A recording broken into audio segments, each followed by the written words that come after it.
Black homeless veteran sipped coffee in peace until cops showed up. Then his one call ended it all. James sat on the wooden bench outside a small cafe on the corner of the street. It was early in the morning, and the city was just beginning to wake up.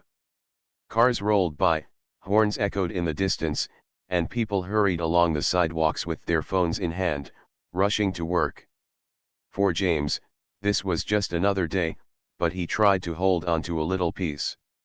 In his hands was a warm paper cup of coffee. The steam rose slowly into the cool morning air, and James closed his eyes for a moment, letting the smell comfort him. He was a man in his late 50s, with tired eyes and a face that carried both wisdom and pain. His clothes were worn and faded, his shoes had seen better days, and the small bag beside him carried everything he owned. Most people passing by didn't know who he really was. To them, he was just another homeless man on the street.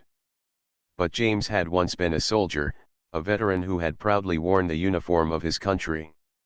He had marched in deserts, slept in camps far away from home, and put his life on the line for people he didn't even know. Life after service had not been easy. He had returned with scars, both on his body and in his heart. The world seemed to move forward without him.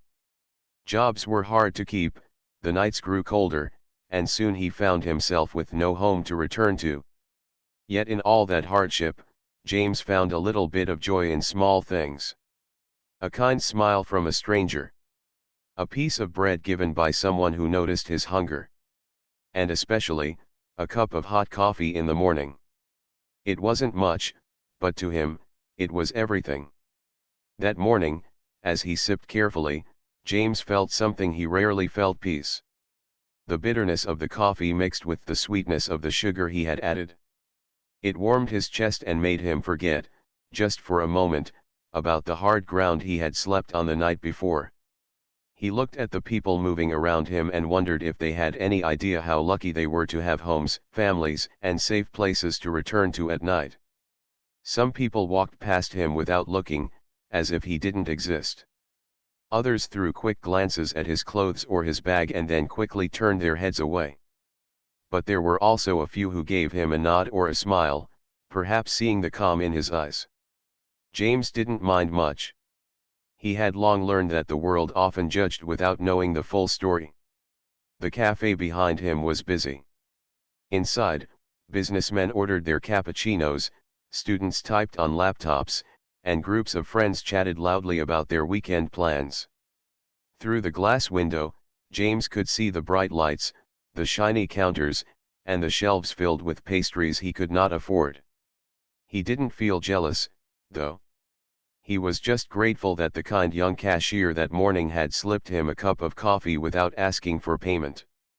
She had simply said, "This one's on me," with a soft smile. That little act had meant the world to him. As James sat there, memories from his past drifted into his mind.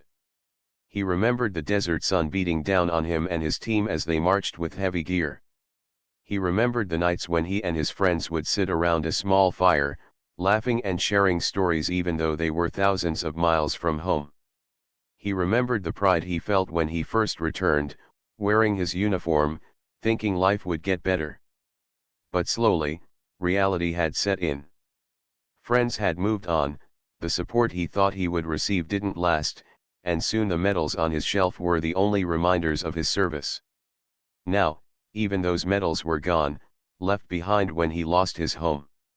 He took another slow sip of his coffee and let the warmth settle inside him. He wanted this moment to last. Just a few quiet minutes with no worries, no pain, and no noise from the world.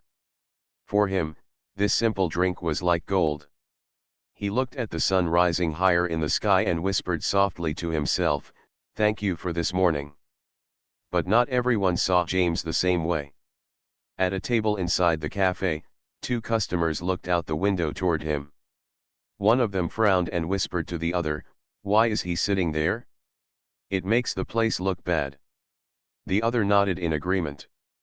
Their voices weren't loud enough for James to hear, but their looks told the story. They didn't see a veteran, a man who had served bravely. They only saw someone poor, someone they thought didn't belong. James kept his focus on his coffee. He had learned long ago not to let every stare or whisper disturb his peace. But the world around him wasn't always kind. The sound of laughter, the clicking of shoes on the pavement, and the chatter of people reminded him of how different his life had become. Still, he sat straight, with a dignity that even hardship couldn't erase. His back was slightly bent from age and weight of the years, but there was still strength in the way he carried himself. An old man walking by noticed James and stopped for a moment. "Morning," the man said kindly. James smiled and nodded. "Morning," he replied. That small exchange reminded him that kindness still existed in the world, even if it came in small pieces. As time passed, more people began to notice him. Some were curious, some indifferent, and a few uncomfortable. But James remained calm, finishing his coffee slowly as if stretching every sip to last longer. He looked at the pigeons pecking at crumbs on the ground and thought about how similar they were to him searching for little bits to survive each day. Yet, like the pigeons, he kept going. What James didn't know was that those whispers inside the cafe were about to set something into motion. The two customers who had frowned earlier walked to the counter and spoke with the manager. They gestured toward James, complaining about his presence. The manager, worried about keeping the paying customers happy, made a quick decision. A phone call was made. And while James sat quietly enjoying what was left of his coffee, unaware of what was coming, the sound of sirens in the distance hinted that his peace would not last long. Still, at that moment, James held on to the little joy he had. The coffee cup was almost empty, but the warmth it gave him stayed inside. His mind was filled with memories of better days, and his heart carried hope that tomorrow might be kinder. For a brief time, he felt human again, not invisible, not unwanted, but simply a man starting his morning with coffee, like everyone else. The sound of the bell above the cafe door jingled softly as two police officers stepped out onto the sidewalk. Their uniforms were neatly pressed, their radios clipped to their shoulders, and their boots tapped firmly against the pavement as they walked toward James. The people inside the cafe noticed them right away, and whispers floated through the air. Some looked relieved, believing the officers were doing their duty. Others shifted uncomfortably in their seats, sensing that what was about to happen might not be fair. James was still sitting quietly with his cup of coffee. He did not hear the complaints that had been made against him. To him, the day was just like any other. He looked at the pigeons fluttering near his feet and thought about how even these birds, always searching for crumbs, seemed freer than he was. Then he heard the firm footsteps and looked up. The officers were standing over him now, their expression serious, their eyes scanning him up and down. One of the officers cleared his throat and said, "Sir, what are you doing here?" His voice was not angry, but it was sharp, carrying a weight of suspicion.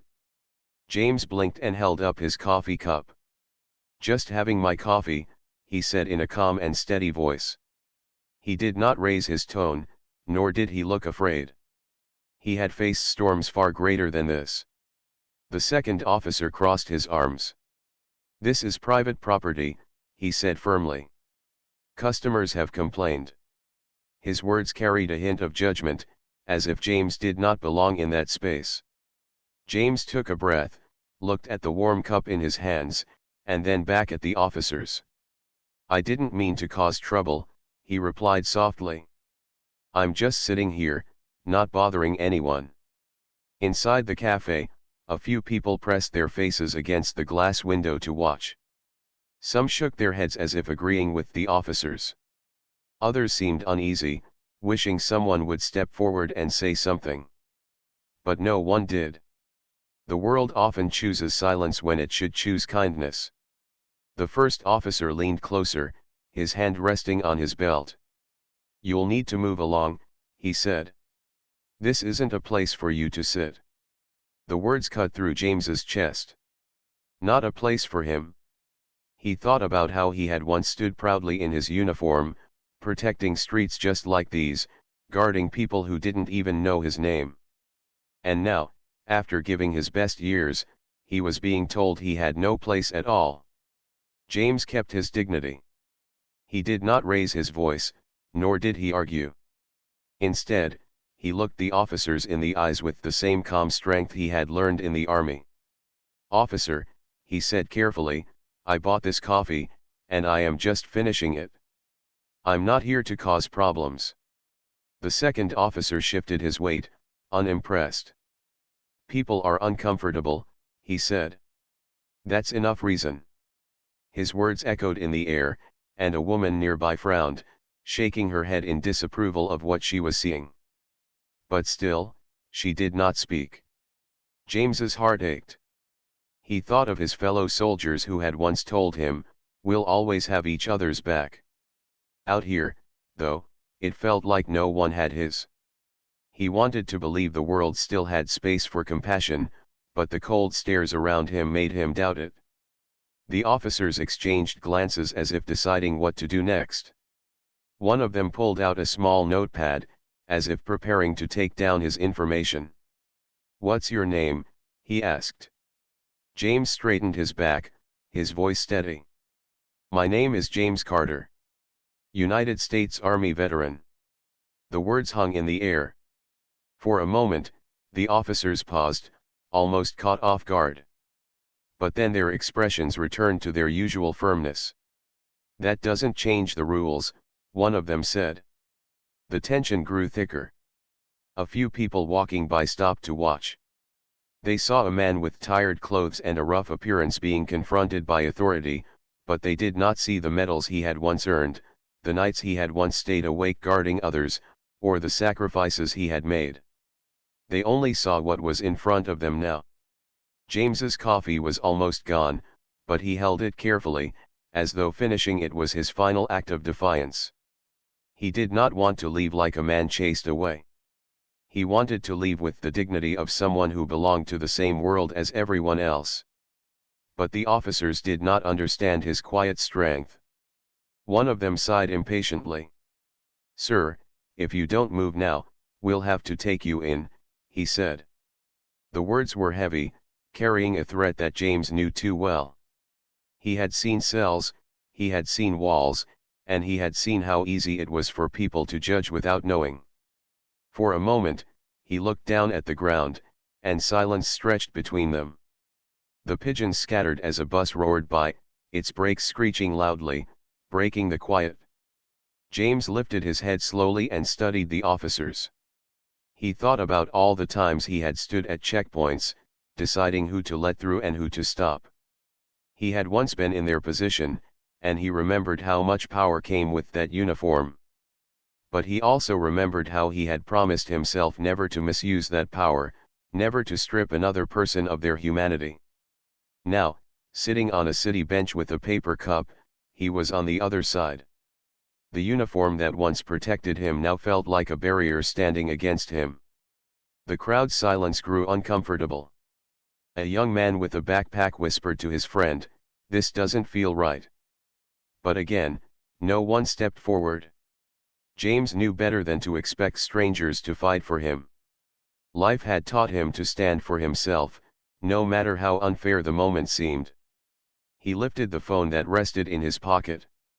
It was old, the kind of phone people rarely used anymore, but it still worked. His hand trembled slightly as he pulled it out. The officers raised their brows, confused. Who could he possibly be calling? James pressed a button, brought the phone to his ear, and calmly said, "It's me. I might need a little help." The officers smirked, exchanging doubtful looks. To them, it was just an empty gesture. What help could a homeless man call for? But James knew something they didn't. His voice was steady, his eyes strong, and his heart reminded him that he was not as alone as he appeared. The cafe door opened, and the manager stepped outside, standing a little behind the officers. He looked nervous, trying to appear professional but clearly uncomfortable with the scene. "Is everything okay out here?" he asked. The first officer turned slightly and said, "We've got it under control." James ended the call and slipped the phone back into his pocket. He didn't argue, didn't shout, didn't beg. He simply sat still, waiting. The people around him had no idea what that one call would mean. But James knew.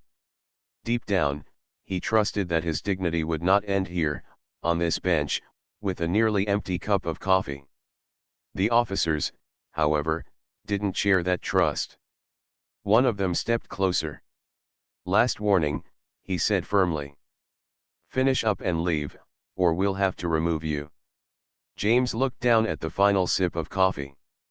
He swirled the cup gently, then brought it to his lips, savoring the warmth one last time. When he set the cup down, he lifted his head, and in his eyes there was no fear, no anger, only a quiet strength that came from years of surviving storms far greater than this one. What no one around him knew was that the sound of an approaching engine was already in the distance. Help was on its way, and everything was about to change. James sat silently on the bench, his eyes steady as the officers stood before him. The crowd around the cafe grew thicker, though no one stepped forward to intervene. Some pretended not to notice, others watched carefully, and a few whispered to each other about what might happen next. James remained calm, his posture upright, his old phone tucked back in his pocket. His silence carried more power than words, but the officers could not understand the depth of it. One of the officers tapped his pen against the notepad he had pulled earlier. "Sir, this is your last chance," he said firmly. "Pack your things and leave, or we'll take further action." His tone was sharp, meant to show authority. But James didn't flinch. Instead, he leaned back slightly, as if time itself belonged to him. His mind drifted back to the desert where he had once served. He remembered waiting under the scorching sun for orders, sometimes for hours, sometimes for days. He remembered how patience was as powerful as action. The lessons of the battlefield lived inside him, and now, in front of two officers, those lessons guided him again. The pigeons returned to peck at crumbs near his feet, unaware of the tension between the men. James glanced at them and then at his nearly empty coffee cup. His voice was calm, almost gentle when he finally spoke. "I served my country with everything I had. I am not asking for special treatment. I am asking for respect." The officers shifted uncomfortably at his words. They hadn't expected him to speak like that. One of them coughed lightly and replied, "We respect service, but this isn't about that. This is about you sitting here when people don't want you here." His explanation was thin, but it was all he could offer. The crowd's whispers grew louder. A young woman holding a book whispered to her friend, "He's a veteran? Why are they treating him like that?" Her friend frowned but stayed quiet. Inside the cafe, the young cashier who had given James the coffee earlier peeked out nervously, guilt flashing across her face. She had been kind to him, but now she felt powerless to stop what was happening. James didn't respond right away. He simply looked out at the street where cars and buses rushed past. His silence made the officers more impatient. One of them took a step closer and said, "Sir, make your decision now. Move along, or we'll escort you." But James had already made his decision. Instead of moving, he reached slowly into his pocket again and pulled out the old phone. He didn't rush. Every movement was calm, deliberate, full of quiet confidence. He opened it, scrolled with his thumb, and pressed one button. The officers raised their brows, confused but still skeptical. Who could he possibly be calling that would make any difference? The phone rang once, twice, and then connected. James's voice was steady when he spoke into it. "It's me. They're asking me to move. I think it's time." He listened for a few moments, then closed the phone without another word. He placed it carefully back into his pocket and looked straight ahead, as if he was simply waiting for a bus or a friend. The officers exchanged puzzled glances. One of them smirked slightly, whispering under his breath, "What's that gonna do?" They didn't know the weight behind that call. They didn't know the bond that soldiers carried long after the war was over. Minutes passed. The tension in the air grew heavier. The crowd grew larger. A group of teenagers with skateboards stopped to watch, curious about the scene. A mother pulled her child closer, sensing that something serious was happening. The cafe door opened again, and the manager stepped out once more, wringing his hands nervously. He didn't want trouble outside his cafe, but he also didn't want to appear heartless. "Is everything okay here?" he asked again, his voice thin and unsure. One of the officers replied, "We're handling it." But even he sounded less certain now. Something in James's calm demeanor was unsettling. It was as though he knew something they didn't. The sound of a car engine began to grow louder in the distance. At first, no one paid attention, but as the black SUV turned the corner and approached the cafe, heads turned. It was sleek, polished, and out of place on a street lined with old shops. The SUV slowed down and came to a stop directly in front of the cafe. The officers stiffened, suddenly unsure. The back door opened, and out stepped a tall man in full military uniform. His chest carried rows of medals, his shoulders broad, his walk commanding. His presence alone silenced the entire street. The crowd stopped whispering, the teenagers stopped their chatter, and even the pigeons scattered as if sensing the change. The officers blinked in disbelief. One of them whispered, "Is that," but couldn't finish his sentence. The man in uniform walked straight toward James. His face broke into a warm smile as he reached out his hand. "James Carter," he said with genuine joy. "It's been a long time." James stood slowly, his back straight, his eyes lighting up for the first time that morning. He took the man's hand firmly, and for a moment, the years of hardship seemed to fall away. The embrace that followed was not just between two men. It was between two brothers who had once fought side by side. The general, for that was who the man was, turned to the officers. His voice was calm but carried authority that could not be ignored. "Is there a problem here?" he asked. The officers stumbled over their words, suddenly unsure of how to explain. We had complaints," one of them said weakly. The general's eyes narrowed slightly, but his tone remained steady. "Complaints about a man quietly drinking coffee." His words cut through the silence. The officers shifted uncomfortably, their earlier confidence melting away. The crowd began to murmur again, this time with a different tone. People recognized the respect in the general's voice, and they began to see James differently. No longer was he just a homeless man on a bench. He was someone important, someone connected, someone respected by those who commanded armies. James stood quietly beside his old friend, his dignity restored by that single call. He didn't need to argue, didn't need to raise his voice, didn't need to prove his worth. The presence of the general said it all. The officers stepped back slightly, realizing they were out of their depth. The cafe manager looked pale, suddenly regretting the decision to call the police in the first place. And the crowd? They could only watch, amazed at how quickly the scene had turned. For James, the moment was not about showing power or teaching a lesson. It was about reminding everyone, perhaps even himself, that dignity could not be taken away by whispers or uniforms. It was about showing that respect should never depend on appearances. The general placed a hand on James's shoulder. "Let's get you out of here," he said warmly. And with that, the balance of the entire morning shifted. The street outside the cafe had gone completely quiet. All the usual morning noise of traffic, footsteps, and chatter seemed to fade into the background as the general placed his arm firmly on James's shoulder. The officers, who had moments earlier been ready to remove James, now stood frozen, unsure how to respond. The crowd that had gathered widened their eyes in disbelief. A homeless man, someone they thought was powerless, had just been greeted like a brother by a decorated general. James stood tall for the first time that morning. His back straightened, his tired eyes softened, and a quiet strength filled his face. It was as though the weight of years had been lifted by the hand of his old commander. The general, a man respected wherever he went, looked at James with nothing but admiration. "You haven't changed much, Carter," he said warmly, his voice carrying across the hushed street.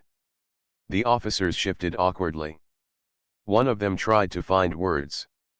"Sir, we had complaints from customers," but before he could finish, the general raised his hand slightly.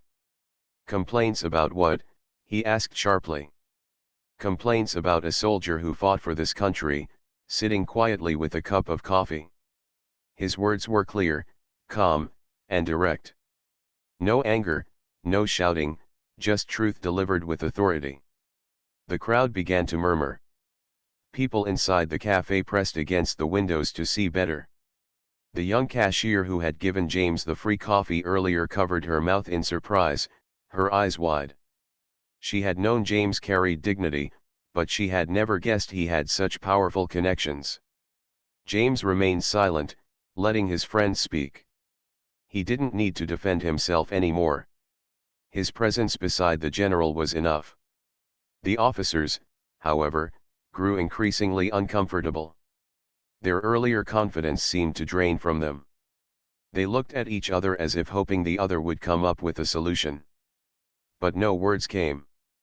The general turned toward James, speaking loudly enough for everyone to hear. "You gave your youth to this country," he said. "You carried burdens most people will never understand. And yet here you are, treated with less respect than you deserve. That ends today." His voice was strong, carrying the weight of truth that no one could ignore. The cafe manager, still standing near the door, felt sweat forming on his forehead. He realized that calling the police had been a mistake. The customers who had complained were nowhere to be seen, they had quietly slipped away when they saw the general arrive.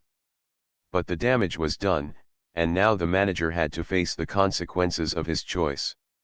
The general reached into his pocket, pulled out his phone, and began dialing.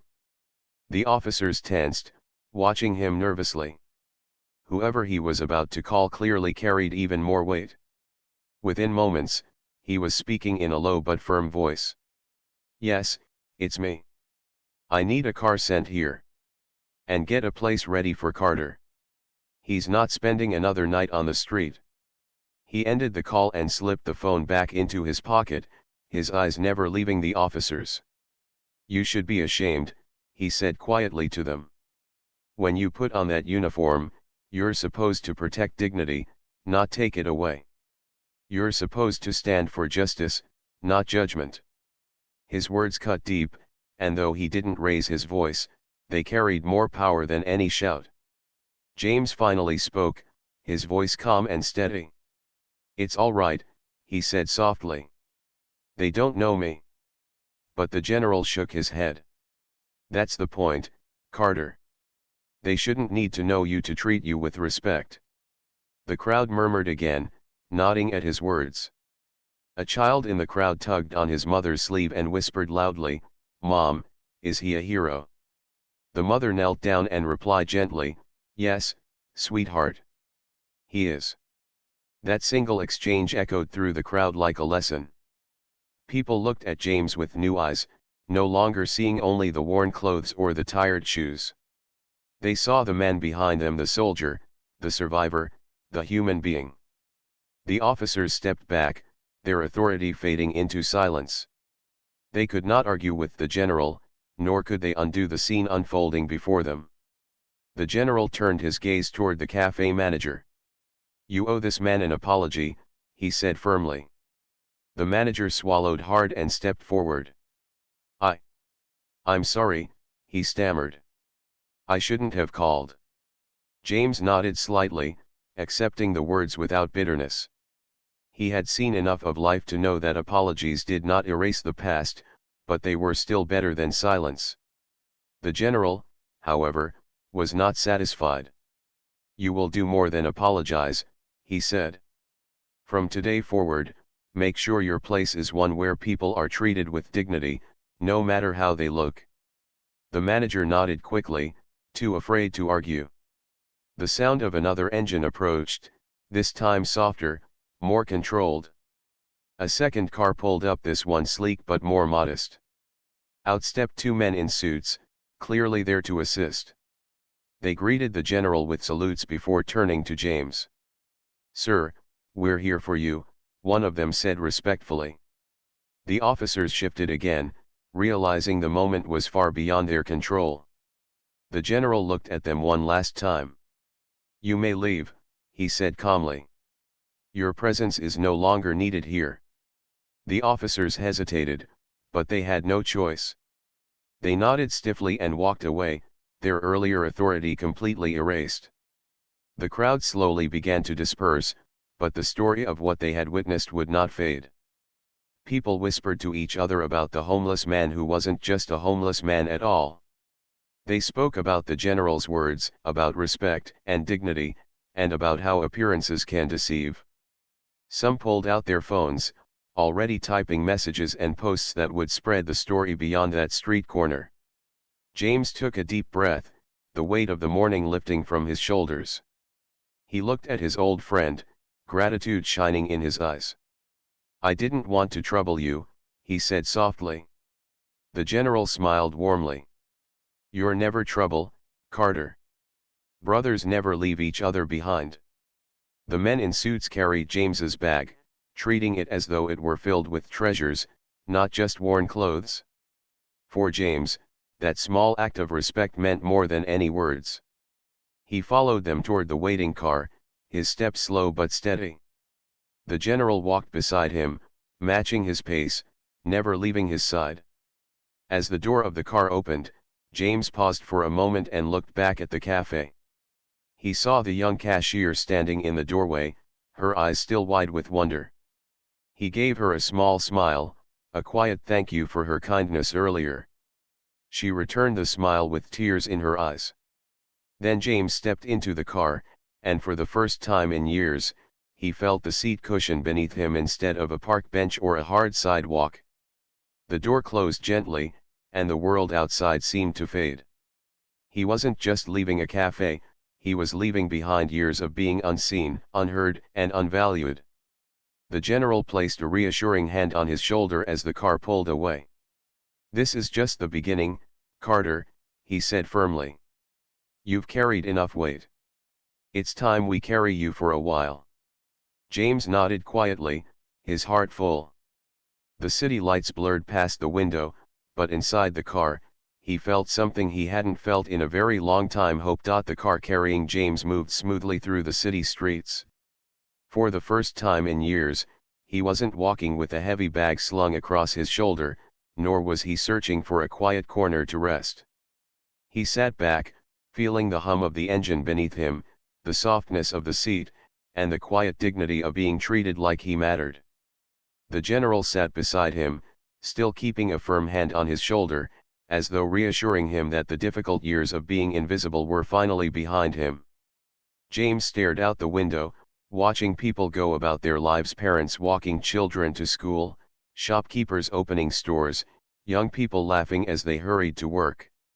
He thought about how he used to be just like them, blending into the rhythm of life.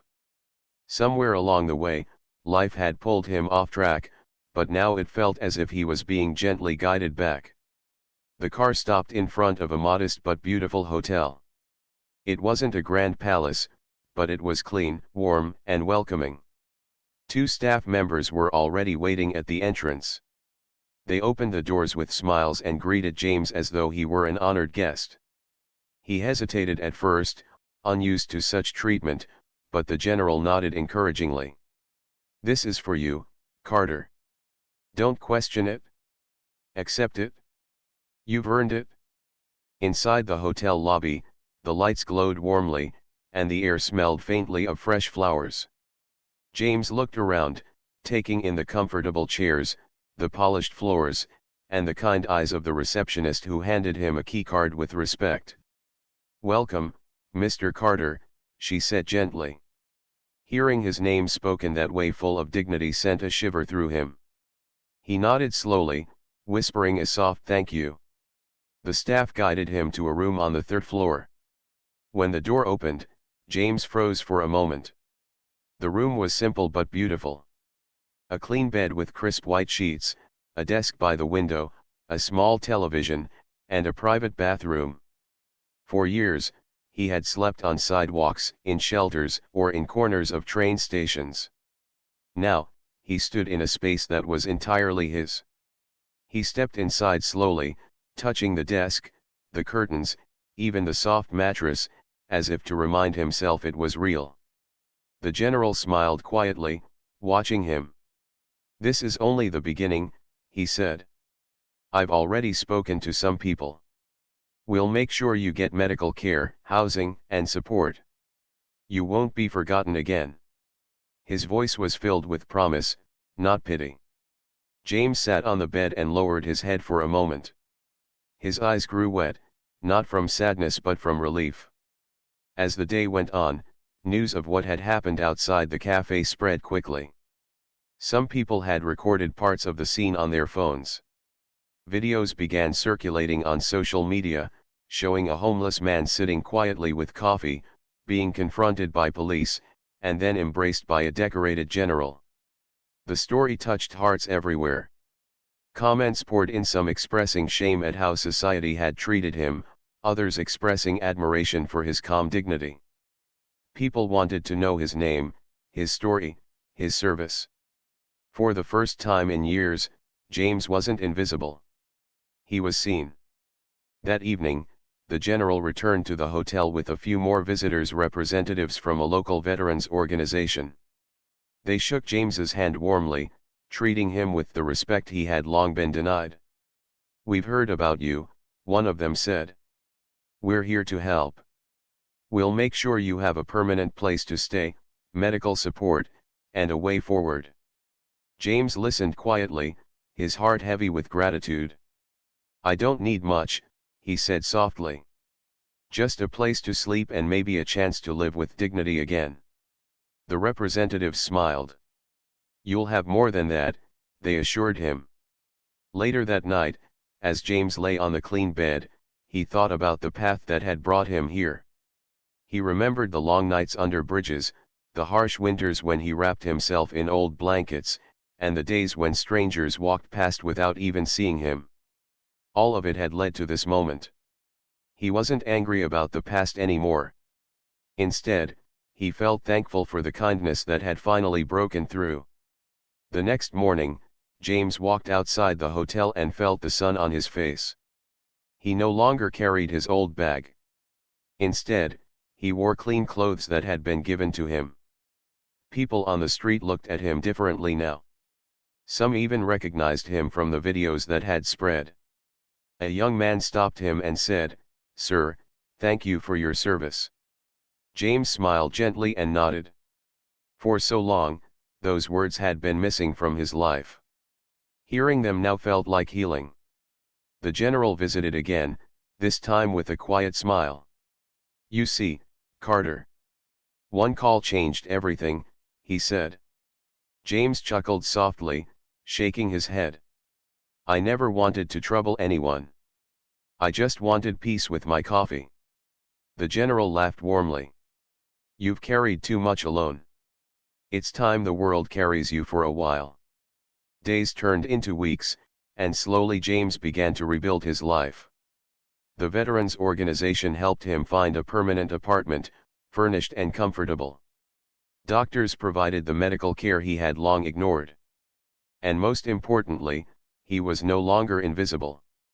Neighbors greeted him, strangers thanked him, and his story inspired others to show kindness to people they once overlooked. The cafe where it all began also changed. The manager, deeply moved by the incident, made a public statement. He apologized for how James had been treated and promised that his cafe would now be a place that welcomed everyone, regardless of how they looked. The young cashier, who had first given James the coffee, became known for her kindness. Customers praised her for her small but powerful act of humanity. James often returned to that cafe, but now he sat inside, not outside. He ordered his coffee and sometimes a pastry, paid with his own money, and sat by the window watching the world. People recognized him, greeted him, and sometimes even asked to hear his stories from his service days. He shared them gently, never boasting, but always reminding listeners of the importance of respect. One afternoon, as he sipped his coffee, a little girl approached him shyly. "Are you the soldier from the video?" she asked. James smiled warmly and nodded. "Yes, I am." The girl handed him a small drawing she had made, a picture of a man in uniform with a heart beside him. "Thank you," she whispered. James's eyes filled with tears as he accepted the drawing. He carefully folded it and placed it in his pocket, more valuable than any medal he had ever received. Through all of this, James carried himself with humility. He never saw himself as a hero. He saw himself simply as a man who had served, stumbled, and found his way back to dignity. The general remained in touch, visiting often, making sure his old comrade never felt alone again. What began as a simple morning with a cup of coffee had turned into something far greater. It became a lesson for the entire city, a reminder not to judge by appearances, not to dismiss people because of how they look, and not to forget those who have given so much. James knew his journey wasn't over, but he no longer felt invisible. He had a home, he had support, and he had respect. Most of all, he had hope. And every morning, as he sipped his coffee in peace, he smiled quietly, grateful not just for the drink in his hands, but for the dignity that had been restored to his life.